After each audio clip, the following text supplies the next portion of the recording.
Hello there, welcome to Prequel, Sequel, Requel, the show where we pick a film or a franchise and give it a prequel, a sequel, and a requel with a panel of movie-loving experts, I guess, and comedians to boot. So there you go, it's a double threat with our panel members on this show.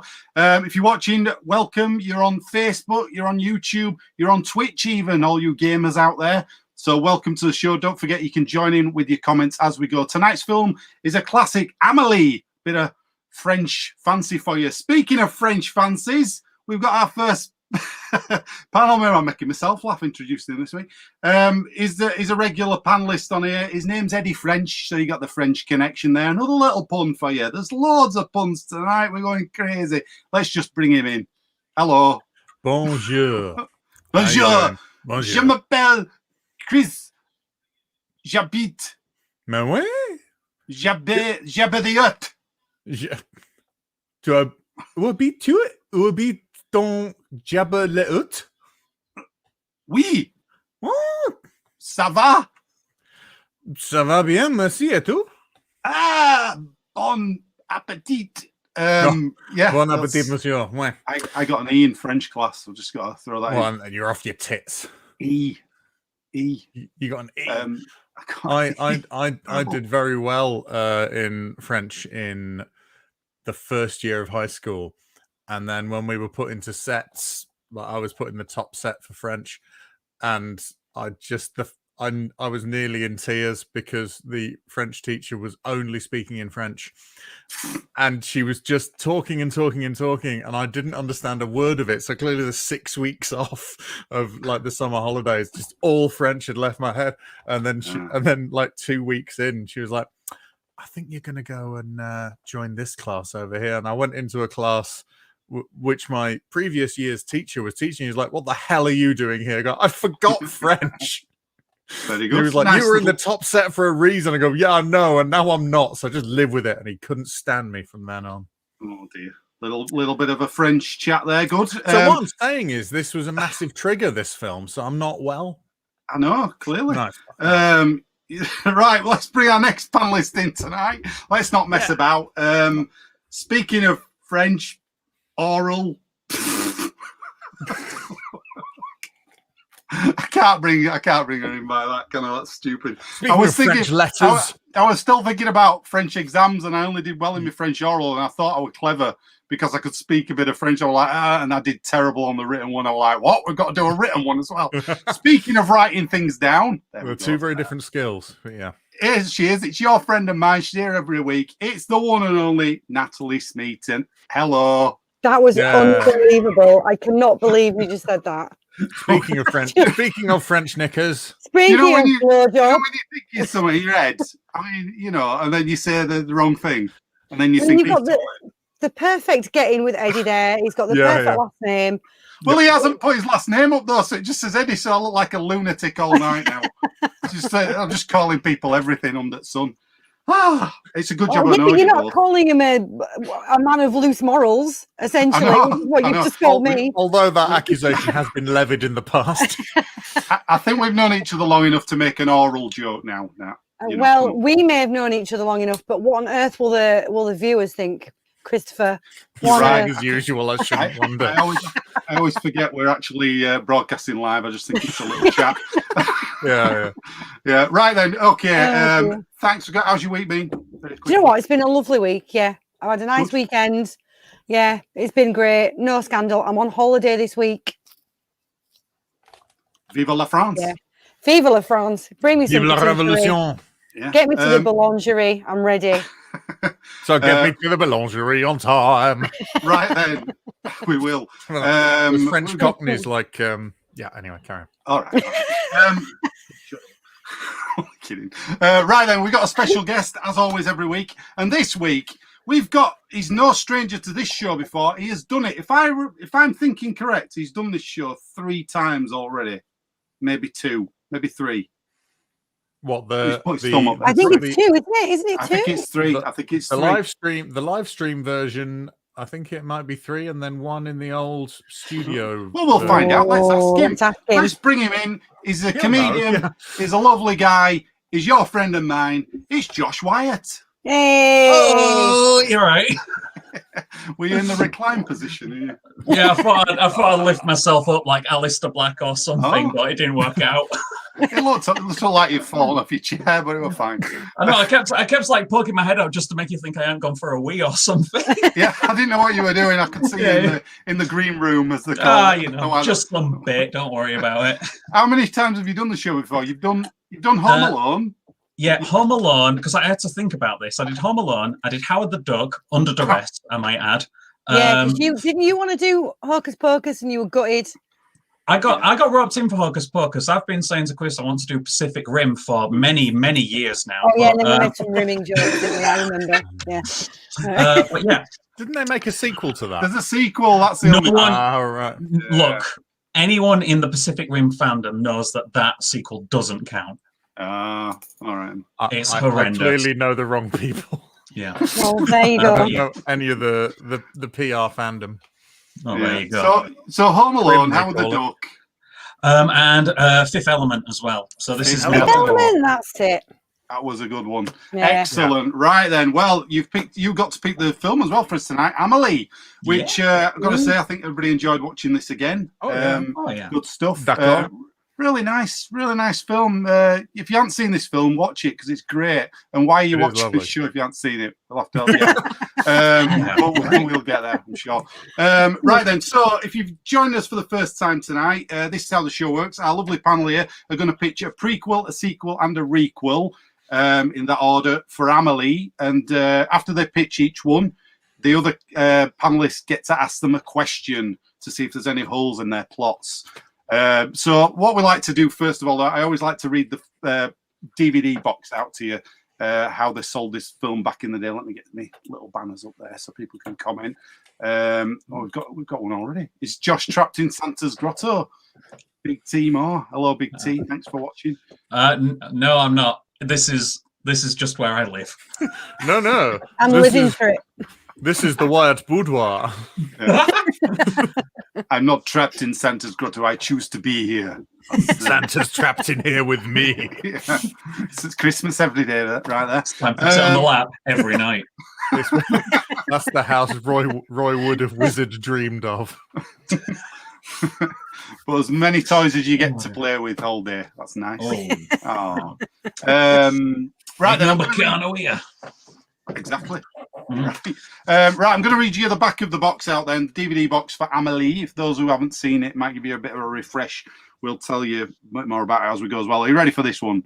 Okay, let's do this. Nominated for 5 Academy Awards, including Best Original Screenplay, this magical comedy met overwhelming acclaim nationwide.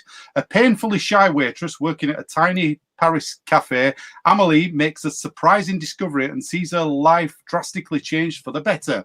From then on, she dedicates herself to helping others find happiness in the most delightfully unexpected ways.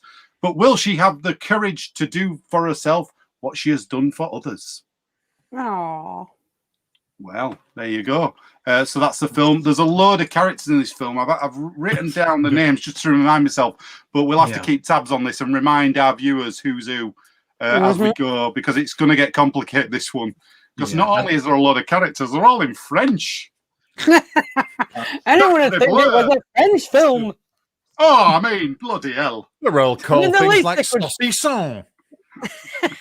There should be a dubbed version. English. I'm gonna make a dubbed version of this so we can watch in it. Yorkshire accents, please be in Yorkshire. Hey, Amelie, what you doing with with that tin box? Oh shoot, I've got an idea for a requel. Right then, so let's get on with the show. Thanks for watching, by the way. If you are watching along with us tonight, leave some comments, join in with the fun. It's Monday night. What else are you doing? Get pissed and join in. We're all pissed. Yeah, you are already. Yeah. Drinking all day. We've honestly never done one of these sober. Yeah. We're on all sorts. I've not been sober for about 4 weeks. We all do a line before we come on. It's great. Right then. Okay. Send it around on a Deliveroo driver. Let's get on with the prequels then tonight. Right then. Okay. Prequels. Let's start with Eddie first of all. You're going to give us your minute prequel. Are you ready for this? Yep. Excellent. Away you go. So, with a sort of optimistic, wide-eyed, but sort of slightly sheltered girl and her sort of very serious, withdrawn father in Montmartre did remind me of another piece of great French art, the novel Les Miserables. So what I'm doing is I'm having the prequel being the ancestors of Amelie and her father. They are going to be finding beauty in the squalor that was pre-revolutionary France. So Amelie, she's also called Amelie, of course, but she helps sort of beggars enjoy themselves, and she sort of meets a boy who collects discarded handkerchiefs from outside the theatre from when the aristocracy have blown their nose once and stuff like that, and she sees the beauty in all of that, and so that's all going to happen. But then the ultimate act of kindness that she commits, that she performs in this, she committed some kindness that she performs in this, is she hears tell of a very old man who is living in a convent in secret, and she goes to visit him, but she realizes that he's actually passing away, so she pretends to be his daughter Cosette as he dies. Right. There, Okay. I've just rewritten the end of one of the most celebrated novels of the 19th century. I couldn't get into it, you know. Tried it. Do you know what? It's 25% of the novel is a series of essays about aspects of Parisian life at the time. Many of them about how much he doesn't like ladies as well, I noticed. Oh yeah, well there is that. It's a way to grab the votes. It's definitely a way to grab the votes tonight. I'll give you that. Well, no, you see, this is why virtually every adaptation of Les Miserables, no matter how bad, is still slightly more tolerable than trying to read the fucking book. Absolutely, Right. yeah. I have questions immediately. I have questions immediately. So Josh and Nat, ask your questions for Eddie on Is it going to be a musical, full-on, everything sung musical? And is Russell Crowe going to be in it? Ooh. Can we Both make of it a those musical? I mean, I didn't want. Well, it's a lot easier to mess around with the novel, Victor Hugo's novel, that being public domain, than it is to mess around with the musical that was only made in the 80s and therefore still very much protected by law. I think, well, yeah, it's true. They'll never find me in France either. So what are we going to do? And also, actually, the French law, if it were to be believed, all you have to do is say, "No, I am the mayor of a town, not a convict," and then someone will leave you alone for 25 years. If the book's anything to go by. So we can do it. Amelie wasn't a musical, but music was very important in Amelie. So music will be important in the sense that it will set a scene rather than it being the way the drama is delivered. And Russell Crowe is not allowed anywhere near any of my films, except for possibly the Gladiator ones we did. It is a shame, but that's how it is. Okay, Josh, have you got a question? I'll be honest with you, Natalie stole the question, the one question that I had there. Who are you thinking of casting as pre-revolutionary Amelie and her father? Oh, that's a good question.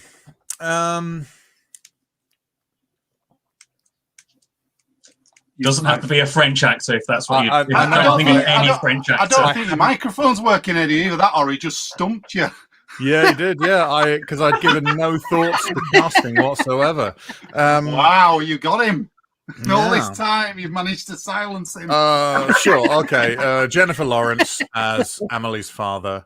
That doesn't sound like he's thought that through. Because it's going against I want to think this was grasping at straws. And Robert Pattinson as Amelie. There we are. Okay. Perfect. Bold. Yeah. Right. Okay. Good. It's French cinema. You're not supposed to understand it. I tell you what. Robert Pattinson in pre-revolution France. I think we should do a film set there. Let's see how the lad does in Batman first before we give him any more work. Come on. Well, he's already been a He's film. great. You've got to do the superhero before you can do the historical. That's the rules. Come on. It is the rules. Come on. Come on. Play the game, son. Come Play on. the game. Come on. Right. We're not messing okay. around. Come on. Right, let's move on then. Nat, your turn, Yeah. please. Your Okay, prequel. so just for the sake of our lovely audience, my prequel is about Georgette, the lady behind the cigarette counter who was constantly poorly. Let her back. Let her back. Georgette was a robust and healthy child who loved medicines and science. She trains to be a doctor, specializing in transmittable diseases, and works in a lab looking for cures to all sorts of horrible viruses. One day, while doing lab stuff in the lab with test tubes and shit, her lab partner, Francois secretly has a crush on her, starts to get up to some very dangerous horseplay in the lab to try and impress her. He fails to impress her. Instead, he breaks a test tube while trying to prove he can do Kung Fu the best by kicking a paper cup off of a lab monkey's head. Worse, he tears Georgette's hazmat suit, and she is infected by a super nasty prototype virus.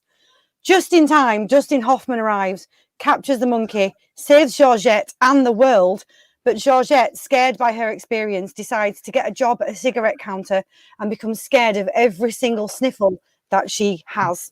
That's my prequel. All right, cool. Bravo. Right, okay. Josh and Eddie, then you can ask Nat a question. At any point, does she question her role in not only being terrified of disease and then having a job in the service industry, where she just meets people and gets given like money all the time, filthy coins, and also the fact that she's mainly selling what we now know. We didn't know this in 2002 when the film came out, but now we know that cigarettes are actually a source of disease in some very mild, specific cases. Does that so never then why bother her? is she doing that? Well, I think that the only way Georgette can get out of bed on a morning is to try and prove that she's doing something even slightly normal. And so she hates monkeys because it was while he was trying to kick the paper cup off of the monkey's head that Francois caused all the problems. And so she knows that cigarette companies test their cigarettes on monkeys, amongst other things. So she continues to try sell them just to get revenge generally on the monkey world. And as for the fact that she's handling money all day, it's a very quiet Parisian cafe. She only sees sort of the same people, so she feels pretty safe. Without it being like she's literally invented the bubble. Yeah, essentially, yeah. She doesn't move. You'll notice she never works behind the bar. She never touches the glasses and the cups. She just stays there. She gives people the cigs. She hands over for every pack of Gauloises. She thinks that's another dead monkey. That's another dead monkey. That's another monkey with lung cancer. She thinks it's brilliant. Yeah. Okay. I can't believe that is someone's job. You know what I mean? What, we'll pay you. Yeah, tobacconist. It's crazy. Lift the back. Lift the back. Yeah. Only in France. Piscine. Were you thinking of haddock, just the smoked fish? Haddock. Got a story about haddock, but it's nothing to do with this film. Teasing. It does sound like you're going to tell it. So. I might as well. There used to be a guy who used to come into the cinema all the time, and he used to say he once came up to the checkpoint. People who worked there. Were you working there, Nat, when this happened? The guy came up, and he came up, right? He came in all the time, and he watched the same film every week. This poor pensioner guy, a lovely guy, really. And he came up, and I tore his ticket, and he was going to see like The Mummy Returns or something. And he just said to me, haddock on his way in. And I just thought, what? And I said to the other guys, I said, this guy just said haddock. I said, what could he have been saying? Because he had false teeth because the ones fell out on ticket point. But it was really weird, haddock. And it was going out of screen too. I've got no idea why he said it. And so every time we saw him, we just called him Haddock Man. That's the story for you. Do you think as he walks off to watch The Mummy Returns, he was thinking, now those pricks will think I'm simple or something? Oh, we used to get people like that we thought were taking the piss all the time. Yeah, there were a lot a lot of people. Anyway, you can watch that in the special I do about every show. Sorry, I don't know why it just triggered me. Haddock story. Go on, Josh. Sorry, what's your question? I feel as though whatever I say is not going to be able to follow. Natalie, you mentioned there's going to be some kung fu in the film. Yes, yeah. Could we expand on that and put more kung fu in it? Well, I mean, I suppose what we could do is see almost like a fight between the Francois and the monkey. So potentially Francois could start by saying, "Oh, look how good I am at kung fu, Georgette," and put the paper cup on the monkey, and then he maybe kicks the monkey rather than the cup, and it turns into a fight because the monkey's had enough of this bullshit, and they have like a proper monkey man kung fu fight standoff where Georgette sadly is caught in the middle. Yeah, I love it. Yeah. Could the monkey have been like he's practicing his kung fu in the lab during his lunch break? Well, we could and the see monkey's picked up on it. Monkey see, monkey do, innit? Montage. When Francois is dreaming about Georgette and how he wants to impress her, we could potentially see his training and the monkey smoking a cigarette in his little cage, watching that, fighting whatever virus he's been injected with, picking it all up. Yeah, let's do that. Love it. Cool. We got a comment here that says Will Smith, but I think that was from before with the casting. That turned up when my casting question was. Well, sorry, Will Smith, sure, why not? Yeah, and then we got a lol with a fish there. Yeah. Fish. Keep those comments flying in. Chris, have you ever won a round of this before? Have I what? Have you ever won a round of this before as the host? Well, only when I've played it. I can't win a round without. Oh, do you mean I've got? I think I got one vote once. You did get a point once, yeah. I got a point for not joining in. Oh, you got a participation trophy, which is why this is a generation of snowflakes. Which, as I found out at school, is still winning something.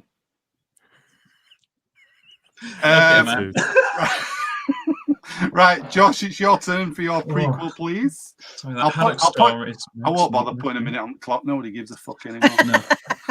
No. Whoa! I've actually. You're right, mate. I'm Muppet Show. Anyway. I said we'd all be suddenly took a really melancholy turn. I was going to get me a little clock on my phone, and I thought, nobody's bothered. Your little one on your phone? My little clock. Okay.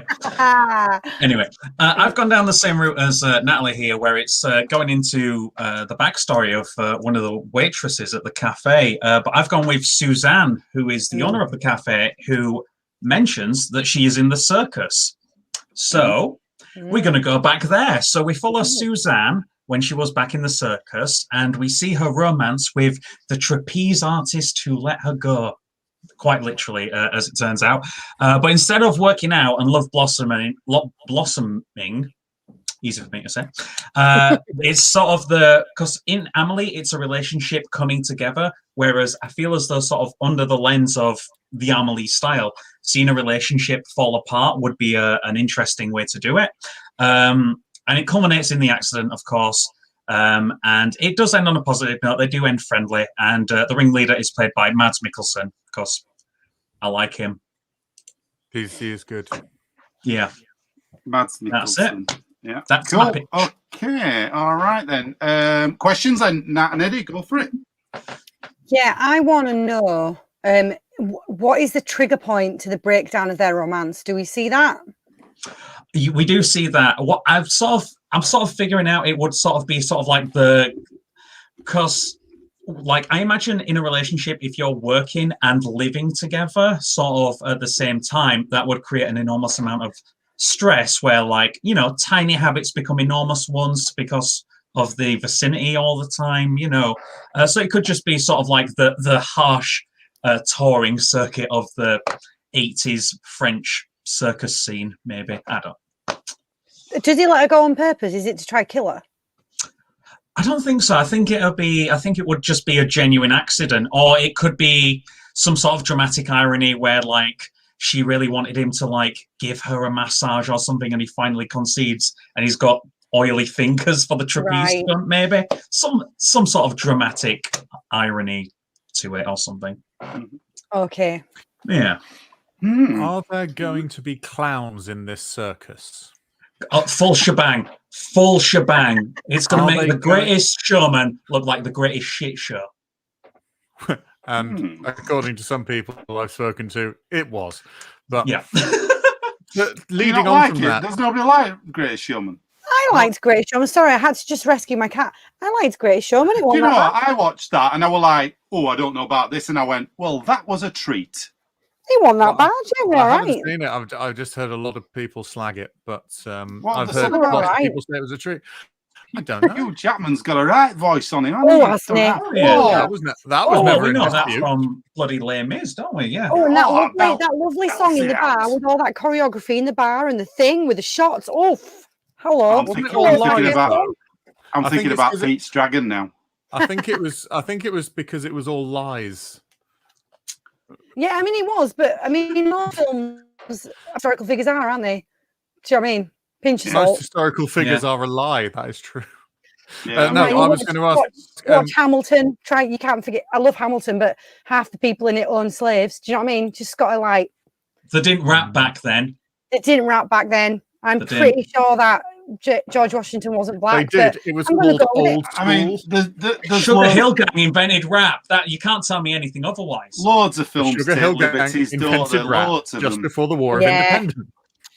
Give it You a got go. a thumbs Eddie. up for Greatest Showman. Yeah, there thank you I go. you. might have a Yeah. look, but you know, but what you know- I'm more interested in these clowns. Are they going to be of the bouffonnade discipline, or are they I going don't to know be what that more means. traditional Harlequins? The only types of clown I know are Insane Posse and Doink from WWF. So Please. you Well, know what? We'll get you can I've be my heard- clown consultant if you like. I've heard of one of those. Are Yeah, you there you go. saying there are going to be juggalos in this film? We'll put a couple in as a little Easter egg for all the juggalos and juggalettes out there. Whoop whoop. Whoop whoop. Yes, that's going to make a very strange cross section of society going to see this film. Which Well, that's does the thing, sound they're fun. They're Tory- not just going for the Tory- clowns, though. I mean, if they're going to go There'll be just for the elephants clowns, and they'd mad go. shit.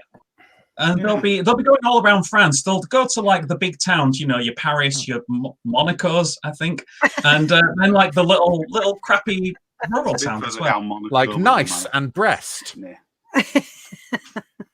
Bordeaux. There you go.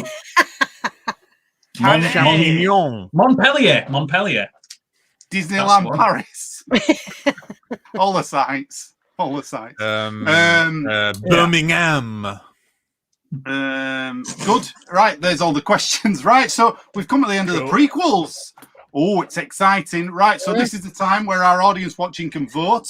So there are people watching, you'll be pleased to know. So you can vote along. I'm going to give you a quick recap on what you've just heard. Well, I'm going to try. It's all French to me.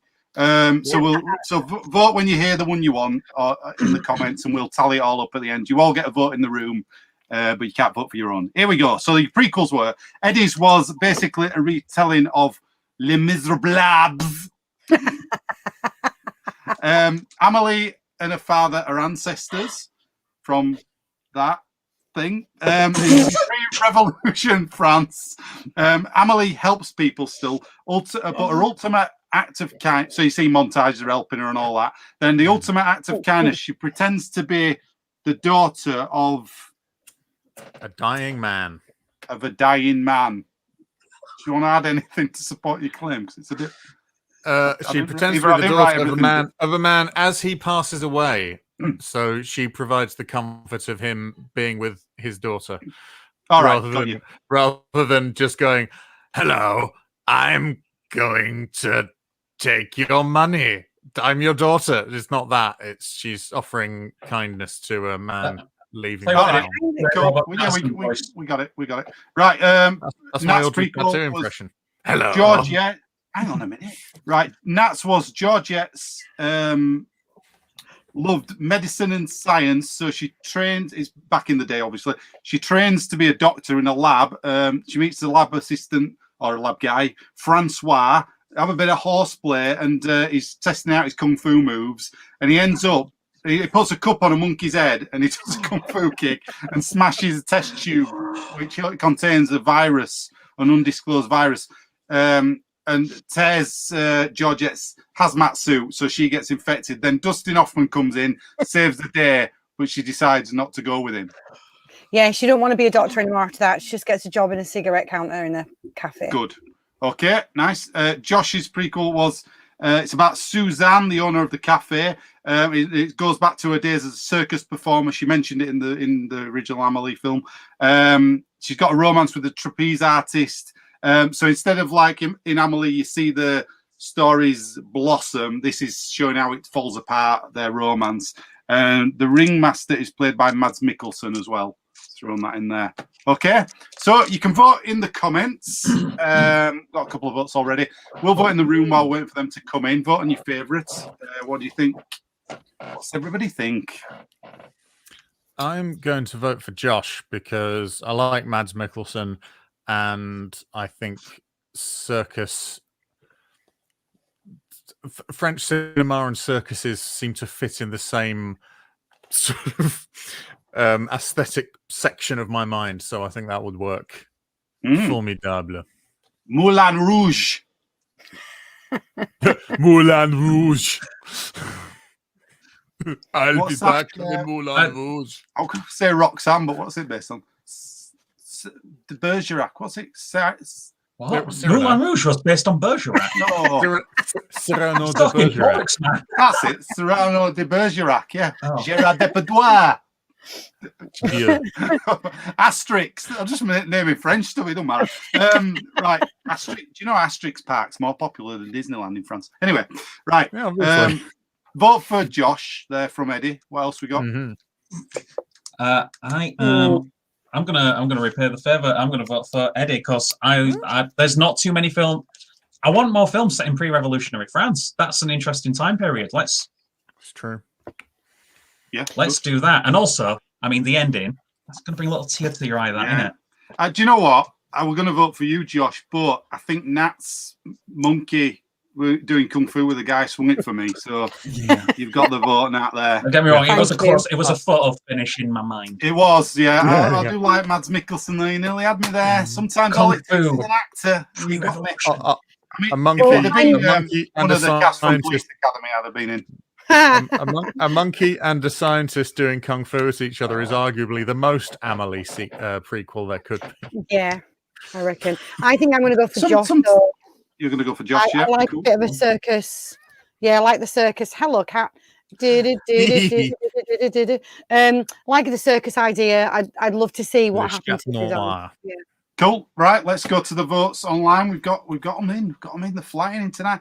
Mr. No French, way. Big T Moore. There you go. Oh, Cheers, things Big are hotting up with the votes. Getting- Anna, getting hello. tight. Anna, you're Hi, all right. Anna. Thanks for nice. Hello, Anna. Thank you, Anna. Hi, guys. I'd like to say Kung Fu Monkey. Kung Fu Monkey. Oh, it's neck and neck. For you, I'll yeah. go. Oh my Kung Fu God. Monkey. Emma T. Josh's Ooh. Slippy Falls. Had to double check what I'm reading then. Oh, matron. And then Louise. Hello, Louise. Hey, Lou, how are you doing? I can't believe I got the Juggalo vote to swing it for me. Amazing. Oh my God. Do you know Louise? Nat. I do. We work with Louise. I actually am All her hail the manager, great Malenko. so, Have we met yeah. Louise? I don't remember. I don't think you've met Correct. Louise, but she's wonderful. I'll just She'd be even more wonderful if she'd vote for me, but I'll let her off this time. But she is a wonderful human being. Lush Right, employees. cool, at the so end what, of- teal-coloured hair? She does have real coloured hair. Actually, yes, she's No, a I wonderful said person. teal. No, she's not got teal coloured hair. No. Oh, okay. I thought that But was she part of does the look- uniform. But lots of glitter. Oh, yeah. Right then. So at the end of the prequels, Josh is the winner with 4 votes. Well done. Well done. I don't know if do we celebrate points? I can't remember. You celebrate, yeah, you Do we celebrate now? the round, but then I have French to. I bring a stark reminder that it's still all to play for this evening. So Oh. don't get too pleased, you know. There's 2 rounds to go yet, so we're going to go on to the sequels. Not going to miss them. Not going to miss the sequels out. We'll go on to these. Let me just check. I thought there was another comment there. You got a sorry Nat from Louise. means nothing to her. It's all right. It's nothing to her. She's no reaction. You're like, not bothered. Right then. So let's go on to the Chris, sequels. just in case you wanted to write this down, sorry, Chris. Toujours Okay. tu as joué pour. What? Toujours tu as joué pour. That's still all to play for in French. Oh, Oh, I just looked up. I just looked it up on Google Translate. I just thought you'd But said you're having something horrendously you're inappropriate. having a seizure. I didn't know what was going on. Toujours tu as joué pour. Right. Okay. Lovely. So there you go. I'm not going to As we say say. it because I'll have to. Je te t'appelle pas. Doing like Joey out of Friends. Yeah, I was going to say Um, that there's an episode of Friends with this as a through line, as I recall. Blah blah blah blah blah blah. There you go. We're doing the sequels. Nat, Good you're job, up big guy. Yep. Mhm. Okay. So, just as a reminder for our audience, if they've not seen it for a while, as we all know, in the main movie, Amelie's father's garden gnome is taken by an air hostess and taken to different places around the world. And he never knows. He just keeps getting photos of his gnome in various exotic locations. So my sequel is based on the gnome. Okay. Mhm. The gnome is pissed off. It was stuck in the shed for years. And then suddenly, after a brief spell in the garden, it was off traveling around the world, meeting other gnomes, drinking exotic cocktails, and sending humble brag letters to its boring owner via its hot, fresh air stewardess girlfriend. Then, one interfering little madam, after it plopped it back in the garden, after it was traveling around the world, it's now back with its boring owner. But wait, even worse, his boring owner, it's quite smelly. His boring owner. You smell is now- incredibly dull. Yes, his boring owner is now traveling around the world himself. Not willing to put up with it, it waits for its owner to return and tries to hide in his suitcase. Although he is caught and he isn't allowed to go, his owner buys him a lady gnome and puts it in the garden. This is perfect because even though he doesn't travel anymore, he can at least be one of the 15 orgasms Amelie talks about that happen in Paris every time she thinks about how many orgasms are happening in Paris at that particular moment. And he's happy once again. The end. Okay. Right. So a bit of gnome action there from Nat. Bit of gnome action. Yeah. Right, Josh and Eddie, you can ask you questions. Can the people of Paris only orgasm when Amelie thinks about it? Yes. Yeah, absolutely. Right, okay. There's a water system and she's Daily expected laboratory. to think about it like she's got like once every hour she has to think about how many people in Paris are orgasming at that particular time, and everybody's on a rota, so they know when their hour's coming up they better get busy because Amelie's going to be thinking about it. If they don't hit that mark, then they don't get to go back on the rota for another 6 months. So Is it yeah, like, so it's like jury service? almost. Yeah. Even if you're working, Okay. you've got to Yeah. be home and you've got to get ready, even if you're working. I've got a holiday booked, so I'm going to have to defer it. Okay, we can defer it once, but you will be back unless illness stops you. Yeah, all right then. Okay, fine. Amelie does put the orgasm rota out far in advance. People got no excuse other than to be ready when she stood on that rooftop or wherever she was standing, looking out over the rooftops of Paris, thinking about it. The splash zone. They can't actually do it until she does as well. So yeah. Cool. The yeah. Okay.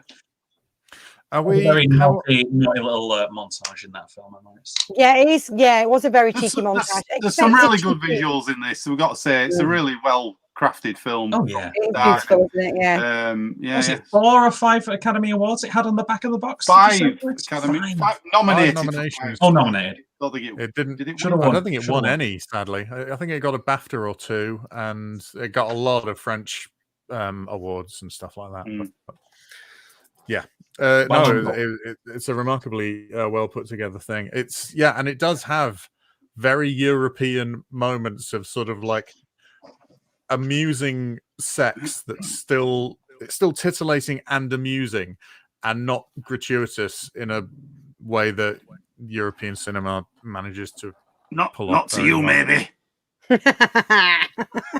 Maybe. But anyway, my question is: are we? You keep doing Brady Bunch thing, Joe. I know. I love it. Here's a story of a movie show that had 4 people on a panel. There we go. Yeah.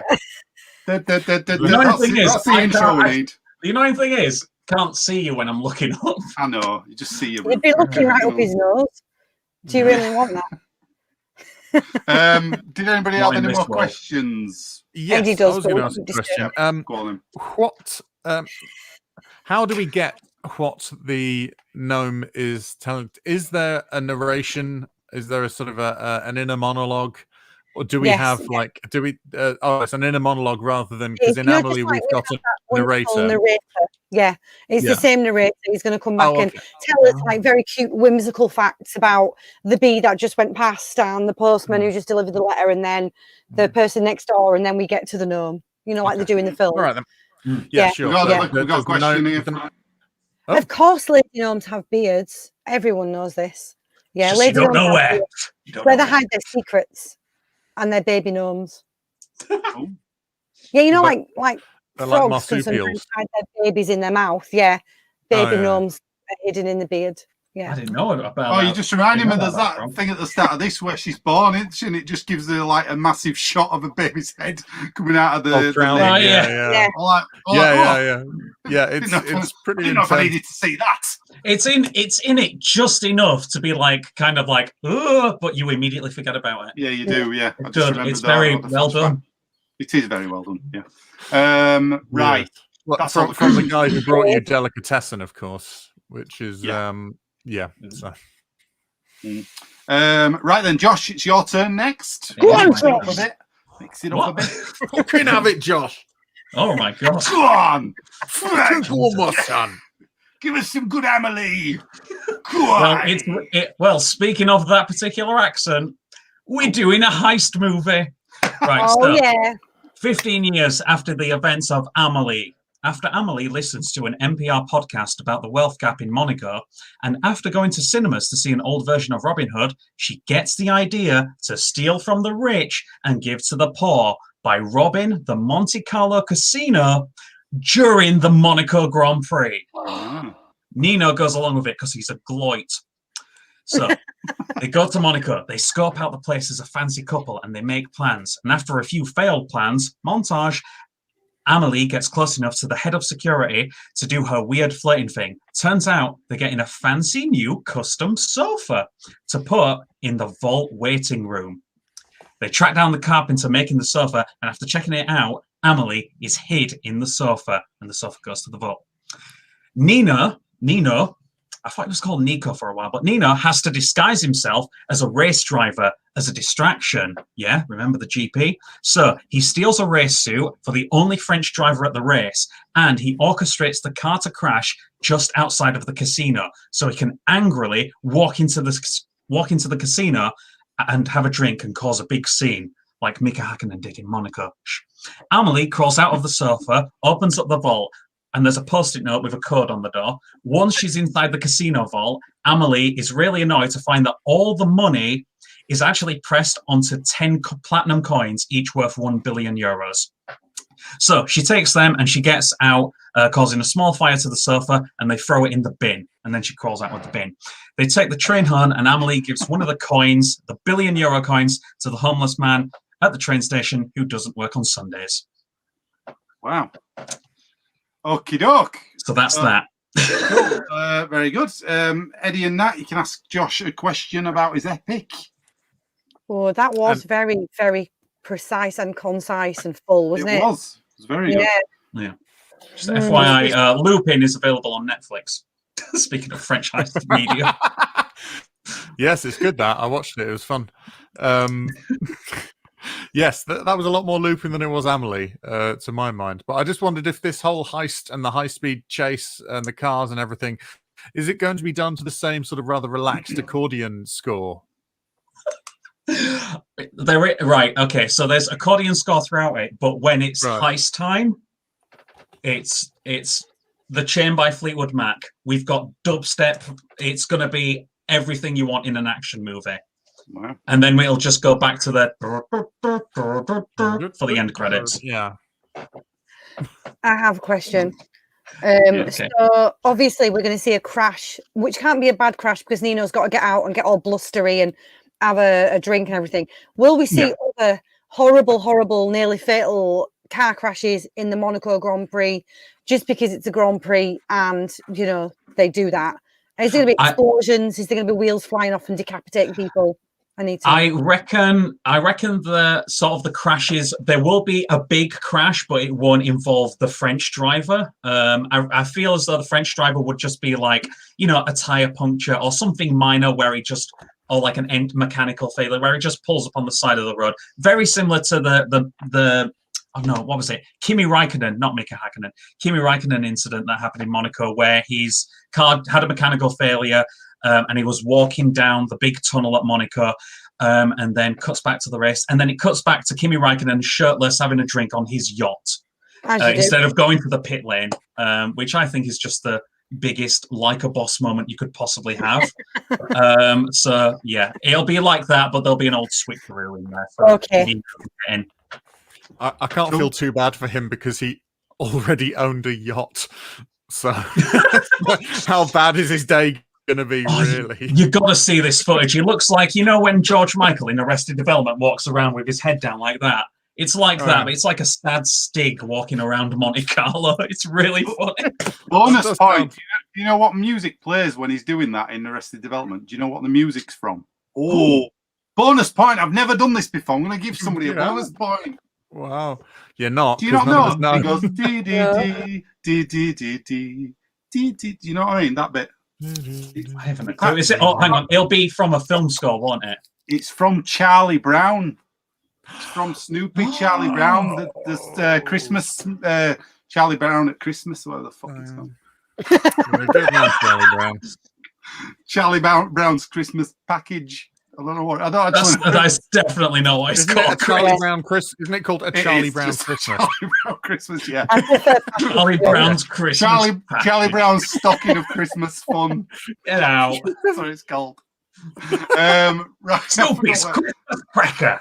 I forgot where we were. Who was that? Snoopy's Hanukkah Mega Show. Yeah. All the questions have been asked, right? It's Eddie's turn. Your sequel, please, Eddie. Okay. So we open the film with Amelie, Nino, Lucien, and several others, a lot of the staff from the cafe and such, standing at the graveside of Monsieur Requel, who's the artist. In spite of the rain and the sadness, Amelie is smiling as she recently found a flat stone and puts it in her pocket with an ASMR-like clunk. A week later, still feeling a little sad, a parcel is delivered to Amelie and Nino. Yes, they're living together. Squee, I ship it. It's from Monsieur Dufaul's. A ledger of all the people that he wants all the paintings he's ever done distributed to. It's time for our heroes to hit the road. They get into Amelie's delightful tiny car, leaving Montmartre and Paris to cover the entire country, delivering these things. But this isn't the main thing. This is just a delivery technique. So they go to a place, they've got a wrapped up painting, they knock on the door, they leave it, they go. But they keep finding sad people and lying to them in order to make them happy, and then finding unpleasant people and psychologically torturing them into actual madness. Occasionally compiling discarded photos or fingering some seeds in a bag. So it's sort of business as usual, but more so. So they go to the south of France, they get the beaches and stuff like that. They get the countryside, they get all sorts of good stuff. Cool. Okay, you brought up some interesting points with that one. There is she takes great delight in torturing that guy. You're right, in the apartment. I actually thought, if I hadn't known any better, I thought she was going to mill it. I thought she was going to go kill him because she puts some gloves on. Does you think, hey, this is going to turn? Yeah, she starts hacking him to death. I think Middle East, nice. Even the Wikipedia page acknowledges that it is just straight gaslighting. Yeah, she's like, it's like the twits. She's like, right, I'll give him shoes. They're a bit too small, and I'll do it. It's like the guy is a dick. Absolutely, I agree, because he's horrible to Lucien and all of these things. But she sets up the lady in the perfume counter though with that horrible guy as well. It's really toxic at the end, doesn't it? Yeah, that didn't set up. That didn't leave me right. That I was like, no. I she's not agree, really helped yeah. them out there. She's actually put her in a terrible situation that her other mate were in. Anyway, let's ask any She did it so questions then. charmingly. Yeah, all the time going. Can I have a question? Can we please Sure. see a comedy moment where they have a massive painting and they're walking across the road with it like it's a pane of glass, and a car's coming towards them, and they're like, "Oh, this way, oh, this way, oh, this way," and then the car bursts through it? Is that going to happen? Yes, and I imagine they'll get Jerry Lewis to direct that bit, because if there's one thing the French love, it's the films of Jerry Lewis. As they burst through the painting, popular over there. Say again, sorry. You're right? As they burst through the painting, can Little Richard go twins or Amelie or something like that? I've foolishly left Little Richard out of all of my thoughts this week. So Yeah. we've got to that just explain means- this now, because if people weren't watching, so at the end of the movie Twins that we did the other week, at the right at the end, after it ends, Little Richard just screams. Oh, isn't Little Richard in that? Is it? It is Somebody else? Little Richard, So yeah. Is it? He screams Yeah, yeah. Twins at the start of the soundtrack for the end credits. the final The song is there's called Twins. There's Arnie and DeVito and their children and their wives, and then it's just like twins, and you just get this sort of Little Richard scream. It's really weird. Film. Oh, And that it needs needs to be odd the way, end. yeah, and then it just It shifts needs to into happen the in yours. credits. It's Can every Emily. film do that? Amelie. Yeah. Yeah. And you're feeling bad, you can't go on. It's Amelie. Right. Wait. Josh, have you got a question for Eddie? Yes. Is it like, I'm assuming we're getting like lovely cinematography of the French countryside? This is going to be like again, scenic, it's an rural. Eiffel. It's a beautiful Eiffel. Yeah, absolutely. Right. And what car are they driving? Ooh. Well, initially Amelie's, but there obviously there'll probably be hilarious points where I imagine they'll probably get a very nice sort of European sporty model, because there'll be a sort of a roadside stop where they're eating some food, and like a curmudgeonly old man with a super nice classic European sports car will be like being really rude to a waitress or something like that. So Amelie will like steal his keys and replace them with her keys, and then she'll just and nothing, no repercussions, obviously. But so now he'll just go, "Oh, my car turned into a shit car. I'll just live my life like this now," like other people seem to do in the world of Amelie. So, which I'm fine with. Yeah. So I don't know cars very well, but I imagine some very, very appealing sports car like you'd see in a French film from the 60s or something like that. Okay. Could it open top, definitely open top? Yeah. Oh yeah.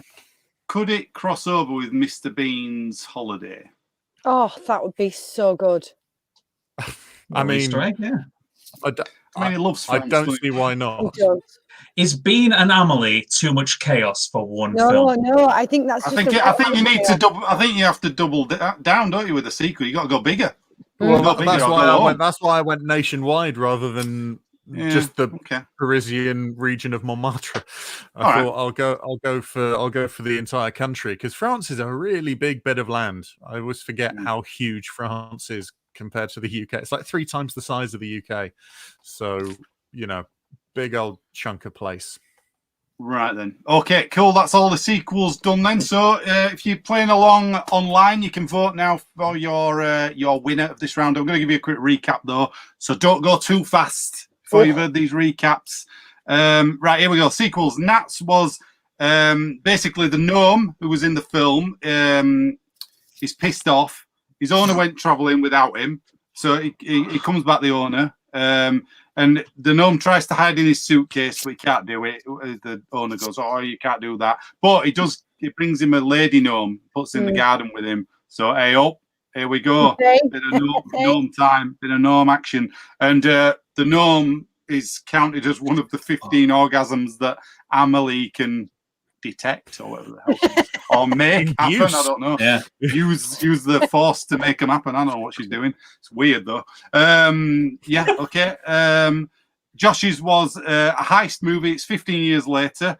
Amelie's seen Robin Hood at the cinema, so she gets the idea. She goes, "Hey, up! I'm going to be a robber. Rob from the rich, give to the poor." So she goes to Monte Carlo, and she's gonna rob the casino with Nino. They're still together. Montages. I just wrote montages. Then Amelie makes friends with the head of security, and she disguises herself as a sofa, which will be placed outside the vault. Right, so she's hitting the sofa. Oh yes, I remember Josh's now. Yeah, outside the vault. And then Nino disguises himself as a French racing driver, and then he crashes the car outside the casino, right? So he can create a disturbance in the bar, right? Well, this goes in and creates chaos. So Amelie can get back in the sofa and set fire to it so it gets thrown out by the bins, right? She gets the money out of the vault, which is, I've put platinum coins. Yep. Right? And she gives the money to the homeless man from the first movie who doesn't work on Sundays. Woo! You know what, Chris? Now that you've said it, it sounds fucking ridiculous, doesn't it? No, you know when you see it written down and you don't really absorb it, it's just, it's a lot of shite. There's a lot in there. It's well thought out. It's good. I'm just pleased I remember it. Sorry, Josh, that sounds like you found this already written down and went, yeah, I'll use that. Rather than having thought of it and then committed it to paper yourself. Well, I got smashed last night and it just appeared in the morning, so fuck you know. I see. Right. Eddie's sequel was basically the staff of the cafe. They're all at the funeral of the artist guy. I don't know his name. Fuck it. Amelie picks up a flat stone, cheers up for a bit, but then gets sad again because you're putting flat stones in her pocket so she could skim because it's a favourite thing to do. There's a parcel delivery for Amelie and Nino. And what it is, it's a ledger of all the people that the painter guy made paintings for, and they're tasked with delivering the paintings around France. Along the way, they meet a lot of sad people that cheer up as well, a bit of a subplot, and then they torture the people who deserve it as well. Psychologically, of course. Yeah, psychological, yeah. Right then, so you can vote online, and we'll vote in the room as well. Get a vote each. Obviously, can't vote for your own.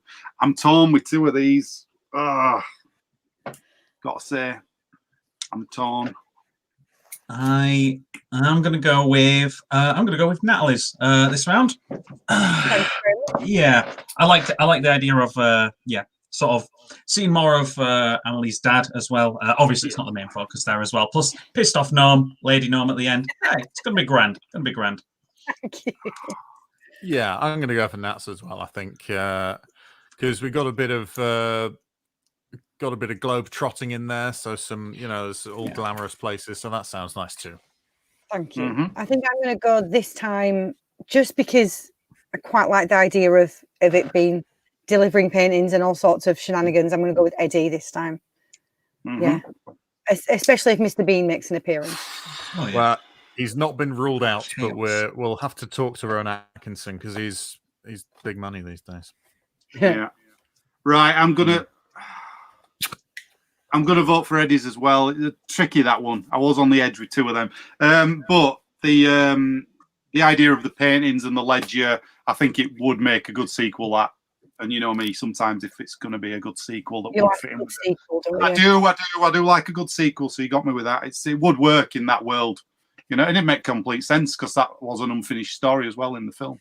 Yeah. Anyway, right, okay. Let's go to online then. Everybody's voted on it. Let's have a look. Anna, Josh, nice one. Okay. Yeah, lovely. Josh again, big T. Oh, favourite online tonight, Josh. Nice. Oh.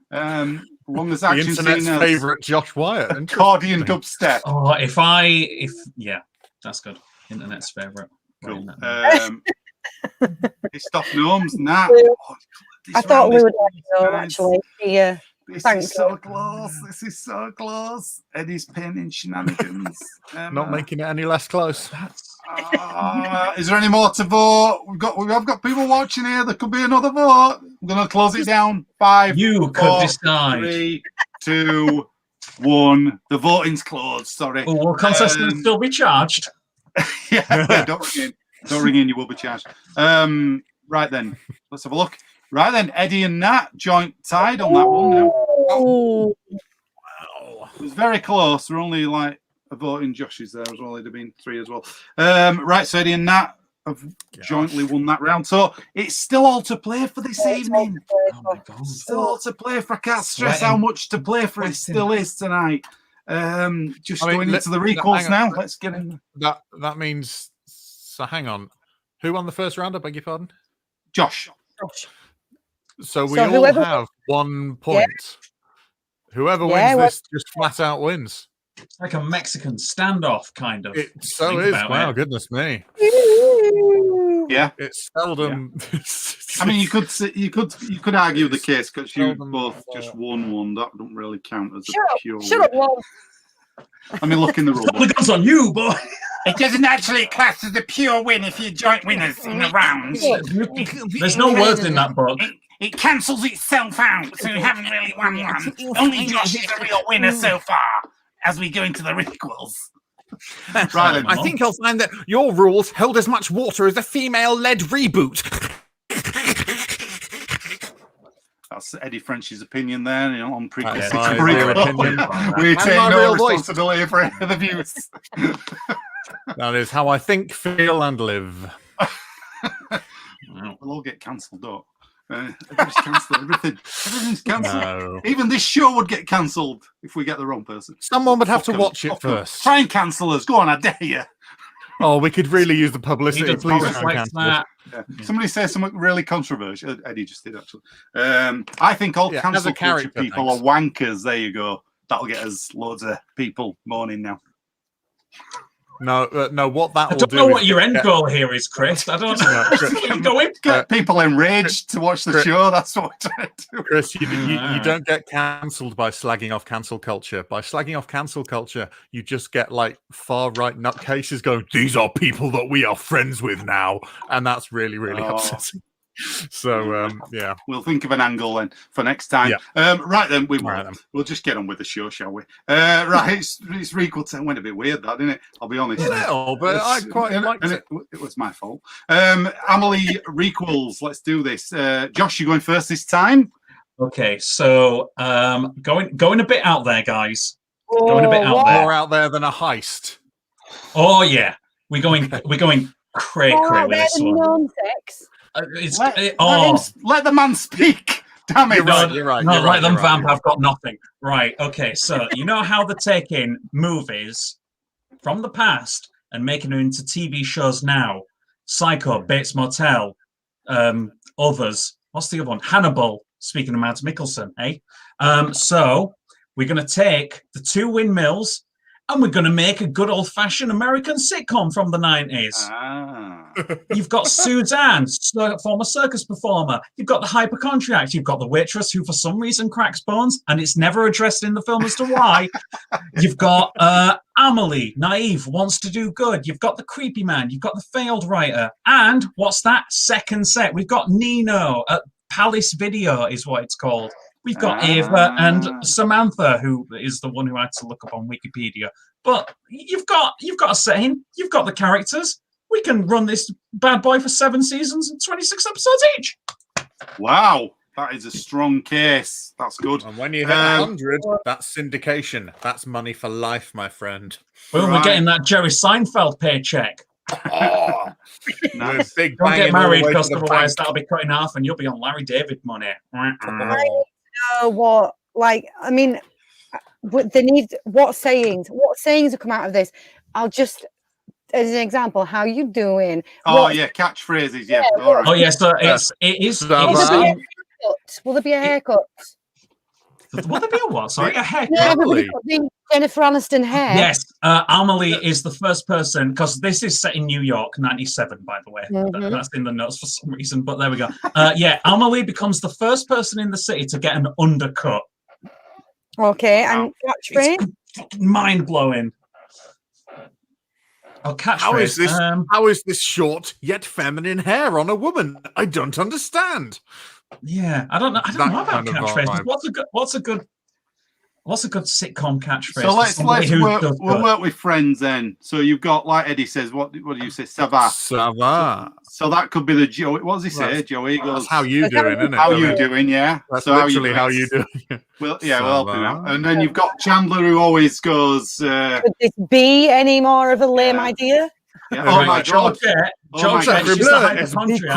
Beaucoup d'un lame idea. What's oh my God in French? Because he always says that. Exactly. Oh Mon Dieu. my God. Mon Dieu. Mon Dieu. Mon Mon Dieu. Dieu. There you go. Mon Dieu. This is an American sitcom. They don't Oh, speak French. They're American. Oh, they can have the same catchphrases as Friends, and it's fine. Oh, yeah. Yeah, We were on break. We Rip it were off. on You could a have break. Georgette be like, "Stop On a getting me break, yeah. sick," or something like that. I don't know.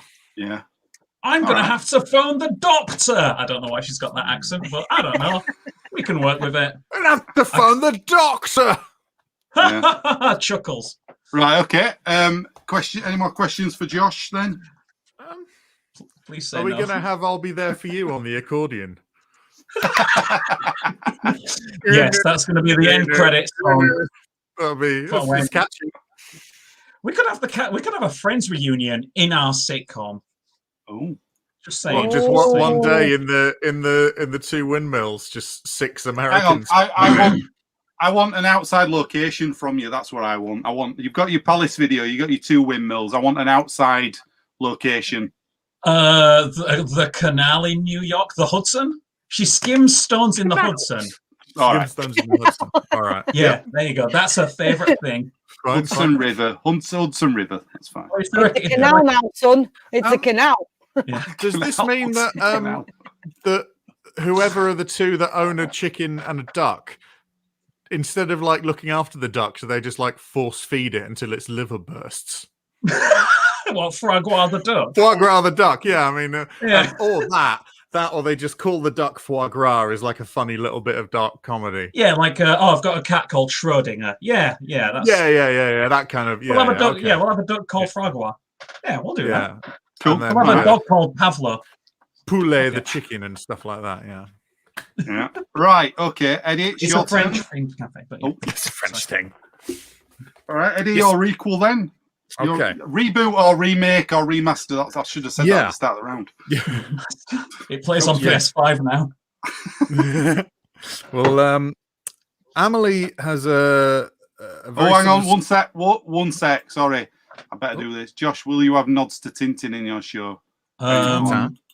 Yeah. He's part of French culture. He'll be part of Yeah. the French cafe. All right. Yeah. Not a Belgian culture. Well, you know what? He Europe nipped is over, all, he it's nipped over all France good. for a bit, did Tintin. I think the Yeah. artist went there and went, I'll draw one here. Hergé, yeah, he's been Yeah. all over the place, and the Been all over Smurfs the as place. well. Yeah, the dirty monkey. Yeah, the Smurfs too. Smurfs, yeah. Right then, sorry, Eddie, go on. Requel, please. All right. Yes. So Amelie has a sort of a very slow, unhurried, and dreamlike quality to some aspects of it, which are fully intentional. From the sort of color palette being slightly otherworldly, or sort of slightly hyper real or unreal, and so it does make me feel slightly sleepy in a nice way. And the last time I actually got that feeling from a film that wasn't Amelie was, oddly enough, the Nicolas Cage heavy metal fetish biker-filled revenge flick Mandy. And I don't know why. Right at the beginning of Mandy, I had to try and watch it twice because I felt so sort of comforted and sleepy that I just started to fall asleep. So what I'd do is I'd purple up the color palette of Amelie. I'd slow things down a little bit, and I would add ultra violence in between all of the bits we know and love. So, for example, when Nino is running after who we find out to be the repairman, he's having to sort of like fight his way through sort of these big monsters. He's having to hit them with big, like heavy metal looking axes and stuff like that. And sort of everything's going to be sort of slightly slick and covered in sort of oily blood and stuff. But the rest of it is going to be the same. And I don't know that this will make anyone think I'm any less mentally ill than the years I spent unmedicated. But honestly, those two films had a very similar impact on my mood, which was a very calming and strange one. I don't understand why, but thank you. Can I recommend you try Mary Poppins a bit more, because that's got that song in it, Stay Awake. It might be a bit more easy on you. You know, it's like reverse psychology, isn't it? What she does, she's like, stay awake, and they're like, oh, get over. No, I know. No, I don't use these to get to sleep, but I'm concerned though for you after that. No, I was a bit, but it makes perfect sense to me. But yeah, there's something. All of our faces when you were talking about it were doing this. Yeah, I nearly booted you out of the room. I nearly when it's gone. I spoke about this with my girlfriend earlier, and she seemed to think it was fine. So we've clearly been in lockdown together for far too long. I'll just forget I said anything, and I'll check myself into an institution tomorrow morning. How's about that? I'll make up the okay. No questions. Questions. Thank you for being not here. About his well-being though. Any questions? I don't have any questions for that. I have one question. Okay. Can the repairman be played by Peter Garrett from Midnight Oil? Wow. Yes, because how can we dance when our beds are burning? It looks exactly, like, and that could be a torture method in the film, probably. Do I encourage him? Look, he's already encouraged. We either get on this crazy train or jump off. There was some really good stuff in this film, like the Photo Man, wasn't there? Where you were like, when the penny dropped, you're like, oh. Oh no, that's a great one. That's a lovely reveal. It was just a maniac throwing photos away, but it wasn't. I thought it's crazy how many stories there are in this film. You know what I mean? Like, some would say there's too many. I mean, it's up there with Love Actually for me, for the amount of subplots and trying to balance stuff. It's so well paced. It is well made, though. So much better than Love Actually, though. Yeah. The blend and the through line of it, works so much better. That's very true. Than Love Actually. Do you think Richard Curtis saw Amelie and thought, "I'm going to do that," and then just messed it right up? Yeah. Well, don't know. I don't know what you thought, to be honest, but ultra violence one than Love Actually. Then Richard Curtis remake Amelie. I'd rather watch Eddie's. We did Love Actually on this show. It wasn't all bad. We did it at Christmas. It were all, There's lovely moments in Love Actually, but they just spread through some vile moments and some awful plots. When your man from The Walking Dead's doing the Bob Dylan video thing with that lady. Oh yeah. It's not right. Fat shaming. We could go on. Yeah. Oh yeah. Yeah. Let's not talk anymore about love. We'll all be depressed if we talk about that anymore. That's actually. I'm glad that Love Actually has actually received a worse response than my Requel. So at least that's okay. Fine. You can always have that in the back. Yeah. I'm like, okay, I've not gone right off the deep end. Yeah. Yeah. I'm not as bad as Love Actually. Yeah. Always remember that, kids watching. You're never as bad as Love Actually. Stay strong. Just disclaimer, except for Bill Nighy, Emma Thompson, and Alan Rickman, who we love dearly. Let's take them out of the. Yeah. Hey, look, you can have excellent actors in shite films. That's just their storylines were beautiful. Any one of their storyline. I know we're not supposed to be talking about Love Actually, but any one of their storylines would have been superb on its own. You're like, just seeing Emma and Alan's storyline. Oh. Yeah, do a film with that, Richard. You know, give yourself a day off and don't try and cram loads of stuff slagging Natalie McCutcheon's weight off. Fucking shut up and do Emma and Alan, and let's see these amazing actors do amazing work.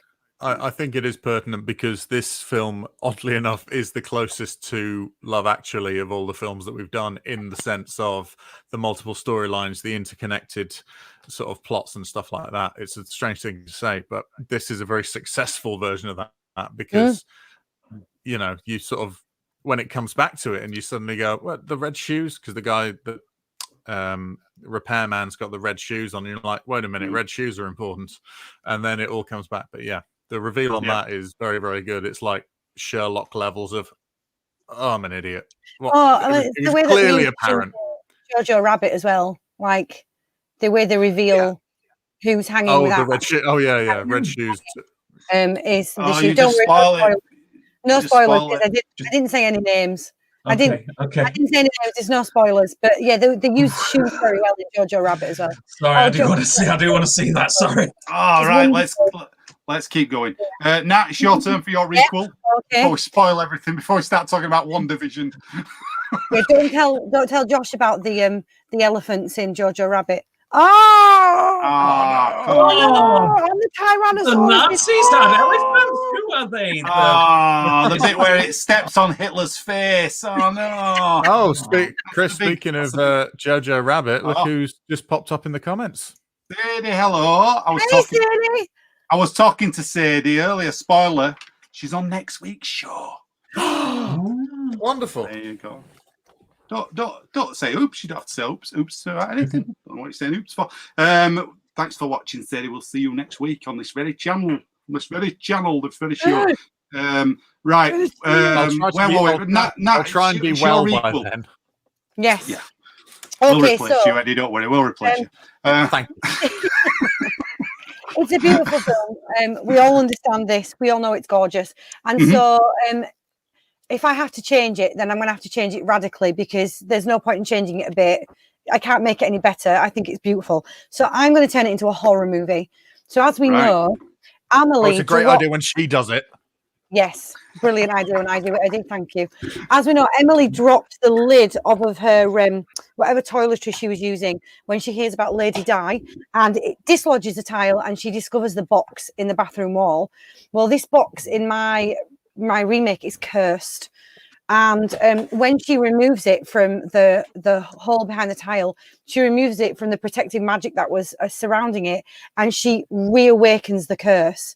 Now she opens it, and that's it. Then she's haunted from when she opens it, and she does manage to track down when she realizes what's happening and that there is a demon in her apartment and it is haunting her. She realizes that the only way to get rid of it is probably to return the box to its rightful owner, which she does, as we see in the film. But then he's horribly mangled and killed. And instead of all these lovely storylines that we see happening that she affects people's lives in, actually she's just bringing awful, awful death and horror to everyone until she is exorcised, probably by those dudes out of the Conjuring movies, because everybody knows them. That couple, even though they weren't, the Lorraines, that's it. So we'll get them to exorcise her. But essentially, I want the same plot, but like everyone. So the painter starts to go a bit mad and he's painting like horrible, horrible things in his paintings. The gaslighting that she's doing to the mean grocer is actually becomes really like much, much more sinister. Razor blades are hidden in things. Things are trashed. Just a poo in his drawer. Things like that.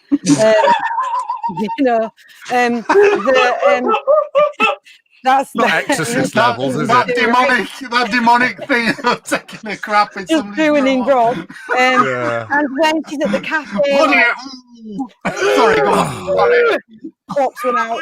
And when she's at the cafe, like things fly off the shelves. When people step out of the cafe, they're hit by cats. Do you know what I mean? Like it just goes horribly wrong. And then she has to get a priest and she has to get exorcists, and they eventually free her from the curse. Right, okay, cool. I'm just thinking of The Exorcist and walking in. The power of Christ compels you, and he just steps in a big fat one. Well, she'd do it in his hat, probably, I reckon. Love the shit in the drawer. Call The Exorcist. Right. Mary, Mother of Jaws, if there's a shade in the jar again, this place is cursed.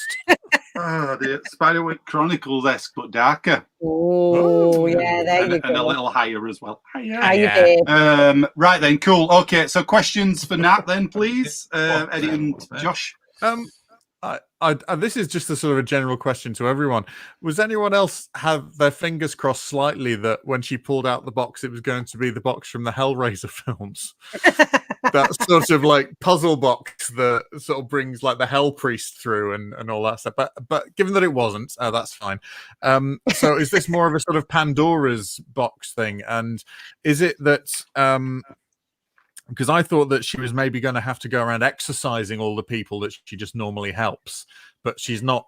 She provides no help whatsoever. She just only brings suffering and draws full of shit. And draws full of shit. Right. It was inspired by. Have you heard the true ghost story? Yeah, thank you. I'll tell you There's what, a Big true T story Moore about, is really killing it on the emojis tonight. Good work. I think it's called a debuk box, something like that. It's a true story All about somebody who sold a box which they claimed was haunted and cursed. Right. And whoever bought the box. Yeah, do you know what I mean, Chris? Yeah. Right, I know. Right, there's a channel. I was going to mention this actually. There's a channel that I watch on YouTube called Mr. Ballin. Right, check it out. He does loads of horror stories. It's really good, and he mentions this box. And when you were telling us about it, I thought, I wonder if it's like that one. And basically, this guy, he had a box, and it were in a basement, and loads of weird stuff happened, and he sold it on eBay, and it got bought by these kids at college. They bought it. Loads of stuff happened, and it's terrifying. This story. It's about if you ate stuff like this, you'll have nightmares. Isn't it? It's like a Jewish. Yeah. That's it. Yeah, and it's about this basically. You get this box, and there's this horrible, like, ghostly figure who comes into your room and like terrifies you. But I'm also confusing it with another one where you have sleep paralysis as well. But I don't know if that's the same thing. But check the channel out. This guy does really good videos. Plug his channel for him there. He gets loads of views anyway, so he's fine. But they're really good. The stories, he's great. So check that out. It's on there, Mr. Ballin. Yeah, Mr. Ballin. Ballen. But that's what inspired the story, the idea. Yeah. It's a good story. It's creepy as anything. Creepy, yeah. What was that? Yeah, no. Yeah. Eddie, where's your ghost? Oh God! Oh no, he's here. I mean, what ghost? Oh, Eddie, there's a ghost! What? There's something there. Right. I'll just look over here. Is this a callback? This is a callback to a show I can't even remember. Halloween special. Oh, was it the Halloween? All the way back in October. Wow. Yeah. Was that the one that I was supposed to be on? There we go. Got a Byron ghost on my desk. You just brought up the. Thank you, Lou. Yeah, that's the Oh, lovely. Yeah. Check that out. It's creepy as anything. Yeah. Oh. Ooh, right. Let's finish this and have nightmares. What does sound crime watch? Don't have nightmares. Didn't help. Did you say let's I all finish won't. this and have nightmares? No, not. It was also the pause. And Crime Watch, it was the pause. And don't have nightmares. Yeah, it was sinister, wasn't it? Yeah. There was a very pregnant pause in that. Do you? Me? Don't have nightmares. Yeah. Don't Good have night. nightmares. And, Real things that watch are how happening. you go in traffic. It's like, what? Right, let's do the Requels voting before everybody switches off. Right, so Josh's it was basically a 90s sitcom, right? Remake 90s sitcom reboot of the film. You've got the Two Windmills Cafe as one of the sets, and you've got Palace Video, the porno Palace Video, as the other set. So all the shenanigans go on every week there. Set in New York, and AMELIE, there's an outside location as well. AMELIE goes out to skim stones on the Hudson River. There you go. All right, nice. You've got all the wacky characters, catchphrases, everything like that in there. Eddie's was Just don't worry about it. ultra violence in between bits that you know and love. So basically the same story as AMELIE, but loads of violence in between all the setups. Okay. Specifically the same tone as Mandy, the Nicolas Cage film. That's right. For reasons that you didn't get. Just don't worry It's too about late. it. It's too late. It's got Nicolas Cage in it as well. There's loads of axes and blood. We'll throw that in for you. Nats That makes me sound better. Yeah. I'm trying to skip over it now. Nats was a horror film, basically. When AMELIE in the film, she drops the lid of is it perfume or something? She's got. I think it's something like that, isn't it? Perfume, Like It's perfume. Yeah. She drops the lid and it rolls under, hits the tile on the bathroom, and she pulls it out to reveal this box. But in Natalie's version, it's a cursed box. What were it called again? The debuk box. DYBBUK.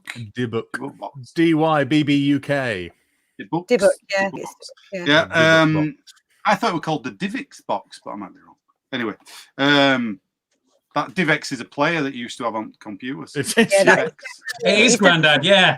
What? Here and now, lad, we used to have to download videos on dial-up. It took 40 minutes to get Do you to remember minutes. real video? Real player. and, Yeah. and you needed to get the right codec for it. I just don't You understand. did. Right, sorry, right. So she gets the box out, it's cursed. It's that box, and it reawakens the curse. There's a demon in her apartment. Basically, she returns it to the guy, and it just murders him, outright murders him. And then all people are getting murdered in the story as well. So the painter is painting horrific. He gets possessed. He's painting horrific pictures of death. And then the grocer is like, she puts razor blades in the apartment, so he's cutting himself up. So it's a big horror movie. They bring an exorcist in because she's been shitting in drawers.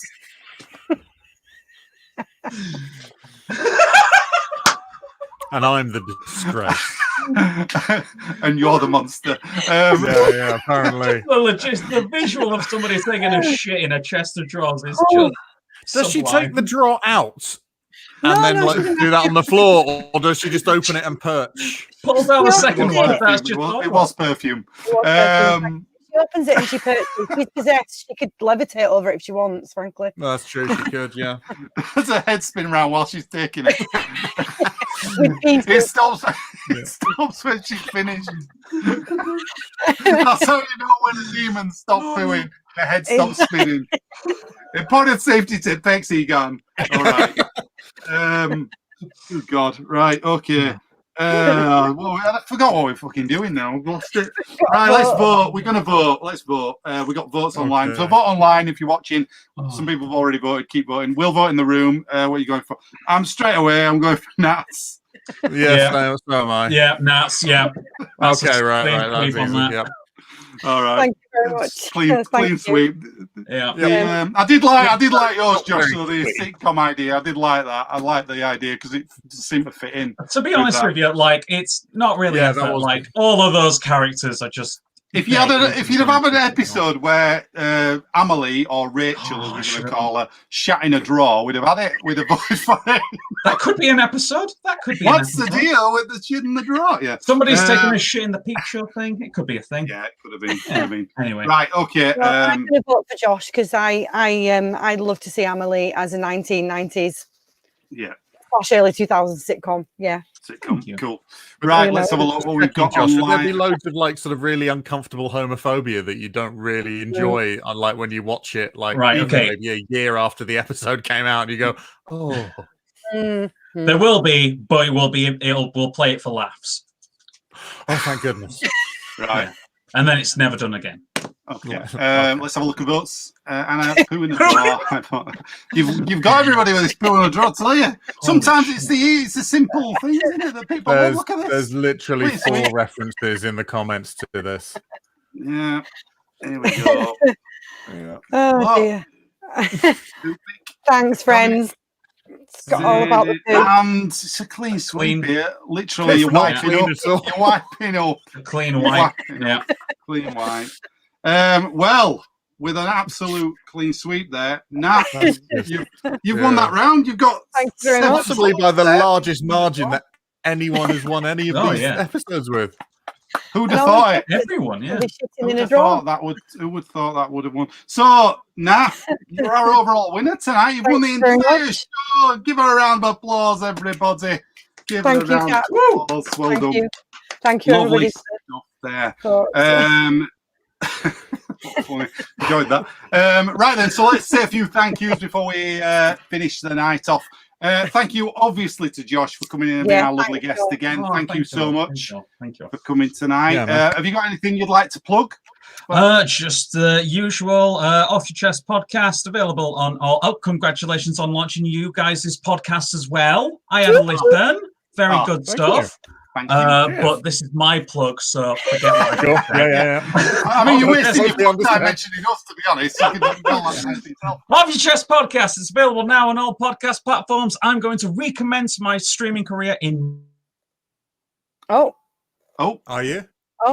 he's not. You're about to Not- recommence not your there he is. Twitch.tv. hang on, we lost you. We Oh, lost you sorry. then. You need to The go over that irony again. there We lost is. So Where did so- I get to? You sorry, Josh, literally this is- went, I'm going to realise we're streaming, and you went. Oh my god, are you kidding me? Right, so basically, relaunched my streaming career Twitch. Go on. Once I get a better internet connection, I think. But we're going to recommence it in March, and it's twitch.tv/lizardthumb. So join me there. We're going to be playing some PlayStation 1 games. It's going to be belting. Cool. Is that on Twitch then with that? Are you playing your... Yeah, twitch.tv. Yeah. Oh, I've been doing some game on Twitch. I'm going to set up my thing to talk to people on there. I don't know. I'm a bit scared, though, because I might get these gamers come on and go, "Hey, what are you doing, Grandad?" And I'll be like, "Oh, I'm trying to play Fortnite." Look, just make sure they're not doing any hate speech, and you'll be right as rain. Yeah. I'm trying to complete Pong. Why is asteroids not working? I'm speed running Dig Dug. So, Lizard Thumb, check out all Josh's stuff on there. That's cool. Right, Nat, have you got anything? Not yet, but guess what? I'm on holiday this week, so I have absolutely no excuse other than to start my channel. So, yeah. Oh. Yeah. Nothing to do for all week. Can you name it yet or not? Can we know No, what? not Do we know yet, what? Not yet. You're going to launch it with a couple of videos, are you? Or something? Yeah. Yeah. Trailer. It's going to be good. Why? Exciting. We've been waiting for this YouTube channel for about... For maybe a year, Josh. She keeps mentioning every time it coming. could be a year. Getting on for Slight exaggeration, but it feels it's the like biggest hyped up YouTube channel I've ever heard in my life. It's going to be like good. It's good. It's going to be bigger than the return of Onision. Everybody's waiting. Everybody's waiting. For I don't know who Onision is. Is he a vlogger? Oh, he's there's some old reference that you No, call me the granddad. no, this guy. No, he was only done for like nonsting off a load of his followers like last year or something. So he's quite recent. All right, a tuber. Yeah, Right, no, okay. He's a dirty tuber, yeah, dirty tube boy. Dirty tuber. Right, okay. Speaking of that, have you got any plugs you'd like to plug, Eddie? The usual, the IC News podcast and the Fire Breathing Kittens podcast, 5th edition Dungeons and Dragons podcast, fun for all the family. And also the Discount Comedy Checkout Improv Show. Type that into your podcast app of choice and subscribe. There's already 6 episodes up. We dropped the whole of series 1 in one big fat go because in a drawer. We dumped it in a drawer. We dumped it in a drawer like a Parisian shit. And so you can open up that haunted stool drawer and shove it in your ears. There you go. So it got Josh has got it on his app. And there's going to be a new episode every Friday. We've already got 20 of them in the can. So, there's... Yeah, we've recorded 20. Yeah, we forgot to put them online. We just recorded. We recorded 20 and forgot to put them out. Yeah. What? We've recorded 22. And are you releasing 6 a week? What's going on?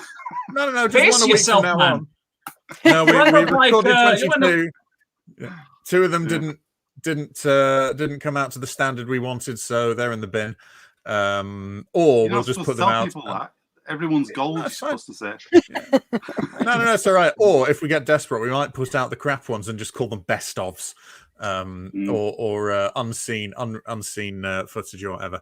But yeah, Unseen, Discount Comedy Checkout. Yeah, just unseen, unwanted, unheard of. Discount Comedy Checkout Improv Show. Look at that on iTunes, on Spotify. If you're not a podcast app person, you can listen to us on there. Proper good fun. In fact, I'm going to put the link in the comments. So if you are still around, then by all means, I should have done that straight up, shouldn't I? Never mind. Yeah, it's fine. Yeah. People are still around, I think. Right. That's then, cool. as for me, Chris? tomorrow, What's the Score? My radio show on Box Office Radio, 8:00. Play score music, bit of fun. You can request some songs as well. I say it every time. I need requests for songs. So film scores. Tell me your favourite films. If you go on my Facebook page, Chris Lumb Voices, you can request some songs on there, and I'll get them. I'll have a look for you some things. Other than that, Saturday we've got It's All Geek to Me with Rich and Nathan, 8:00 Geek Show. You can come in and have a laugh on that Saturday night.